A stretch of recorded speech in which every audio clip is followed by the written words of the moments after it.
right. Hello, and thank you for joining us on this very busy Tuesday evening. I'm Charlyn Garcia. Coming up, greenhouse gases at an all-time high, a lawsuit filed against Kellogg, anti-vaccine protests in New York City, and a look at your week's weather. All this and more as PS News starts right now.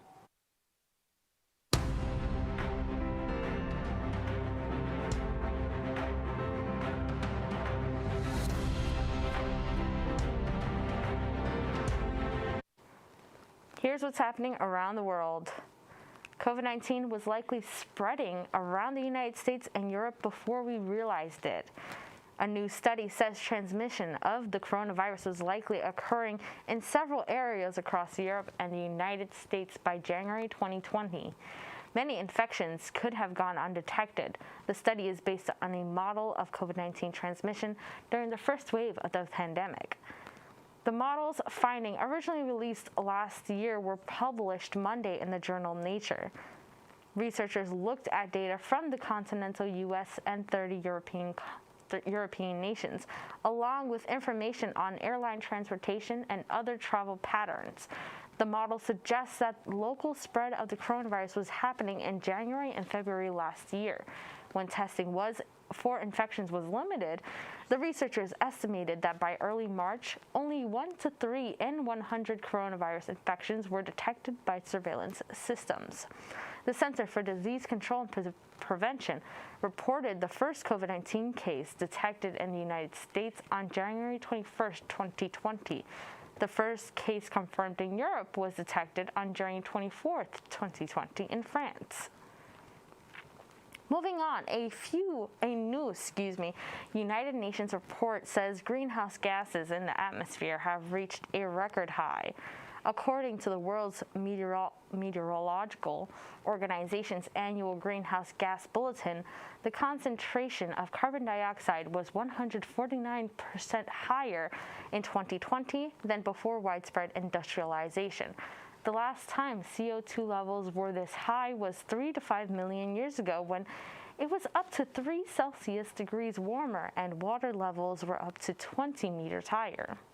The current trend puts U.S. on a road to far exceed the 1.5 to 2 degrees Celsius temperature increase limit set by the Paris Agreement. The report found that while the COVID-19 pandemic resulted in a temporary decline in new emissions, it did not impact the amount of greenhouse gases already in the atmosphere. That number is continuing to increase. The findings come less than a week ahead of the COP26 climate talks scheduled to begin Sunday in Glasgow, Scotland. This is what vineyards look like in La Palma in the Canary Islands, Spain. Some might think that it's a snowy landscape, but in reality, they are postcards that emerged from the eruption of the volcano Cumbre Vieja. The ash has engulfed the island's plantations. The images were released by Wine Regulator Council in La Palma. The council is evaluating the damage caused by the eruptions that began on September 19th. Indications are that more than 100 wine growers were affected. The agency said that in addition to the destruction of crops, the volcano has left great emotional damage to the vineyard workers. And now let's take a quick break, and when we come back, we'll take a look at this week's weather. Is Tau Kappa Epsilon. It's a national fraternity. It's one of the biggest in the nation right now. We're about 37 guys. We do our best to serve the community that we are part of, and we really like to give back. In my opinion, what makes Teak stand out is just the amount of leadership skills that you will develop as a Teak. As time progresses, as you go through the rush process, you realize just like how genuine the people are in this organization. Better men for a better world. Rush Teak. Thank you and hello. I am Marcel Gibbs, PS News Meteorologist. Let's take a look at your North County weather. Now, we got 53 for Plattsburgh, 52 for All Sable Forks, 49 for Dannemora, and 49 for Owl's Head, 54 for Montville, and 54 double Wilson and St. Albans City. Now let's take a look at your 5-day forecast. we're getting the sun back, ladies and gentlemen, Wednesday through Friday, and 50s all across the board. 53 for Wednesday, 50 for Thursday, 53 as well for Friday, and then the rain comes back with a vengeance. We're seeing 52 and 56 for Saturday and Sunday respectively, and then we're gonna hope for the best for the next week. Back to the desk. Thank you, Marcel. Let's take a look at tonight's national news.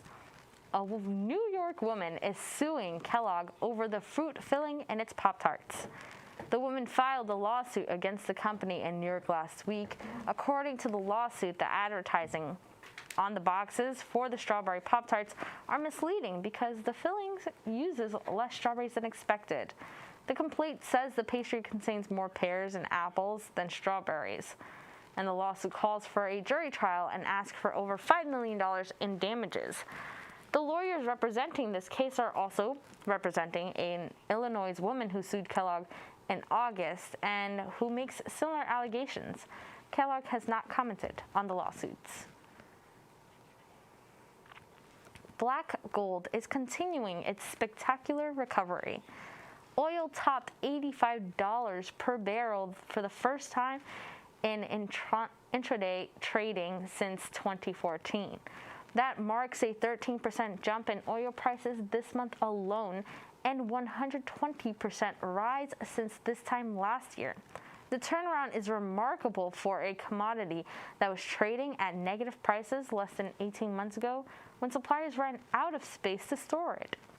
A global energy crunch is similarly impacting the prices of coal and natural gas. The average price Americans are paying for a gallon of gas now stands at $3.38. A year ago, it was $2.16. The price of oil is highly influenced by output rates determined by OPEC, which is the world's largest cartel. Moving on, Florida's governor wants to recruit more law enforcement, and he's using cash as an incentive. Governor Ron DeSantis plans to sign legislation during an upcoming special session that will award a $5,000 bonus to any law enforcement official who relocates to Florida. DeSantis says the move is an effort to address the needs of police and sheriff departments in the state. DeSantis is also working to stop federal vaccine mandates for people living in Florida. He's planning to call the state legislature back to fight the Federal Occupational Safety and Health Administration's proposed new vaccine rule for large employers, an emergency standard announced by President Joe Biden last month. DeSantis says the bonus offer isn't about the vaccine mandate. A Texas homeowner is facing a first-degree murder charge for killing a man outside his home who turned himself in on Friday. Terry Dwayne Turner was booked Friday morning and was out on bond less than 2 hours later. He's accused of felony murder in the death of 31-year-old Adil Juhi, a Moroccan national who had parked in his driveway in Martindale. Turner told police Juhi was armed, but the victim's girlfriend said she believed he was lost and just pulled over to look up directions. The victim's family was angry that it took almost 2 weeks for Turner to be arrested over the fatal incident on October 11th. And it looks like that is all the time that we have for tonight. Be sure to check out Plattsburgh State TV YouTube page to watch all of our programming, including this broadcast. You can catch the first 2 episodes of On the Spot, produced by our own Camden Spicer, tonight at 7:30 on our YouTube page. Now, whether you're watching from home or on the go, you can find PS News on social media at PS Newsroom and all of our shows from PSTV at the Plattsburgh State TV. Have a good night, Plattsburgh.